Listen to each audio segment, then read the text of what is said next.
Labutis, kokia šių santykių ateitis? Taro kortos mums rodo, kad ateities nėra, kad šie santykiai bus subyrėti. Bus pabaiga šiems santykiam, todėl kad galbūt tai yra jūsų kaiminis žmogus, su kuriuo reikėjo praeiti tam tikrą kelią, tačiau jūsų santykiai neišeina už ribų, jie nesivysto, jie kažkodėl tai sukasi tam pačiam rate ir jūs niekaip nesuprantate, kas vyksta tuose santykiuose.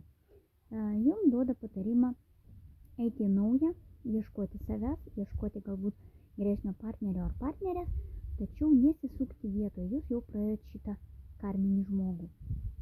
Greitų laikų gausite kažkokių žinių naujienų.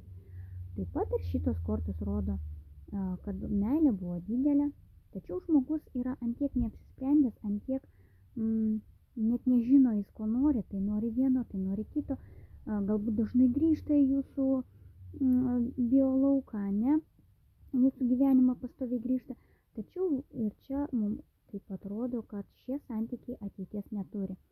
Taigi, kam atsispindi šis būrimas, neįsigąskite, nebijokite, tiesiog palikite tai, ko jau nebereikia, tai, kas atgyveno ir ženkite į naują gyvenimo etapą.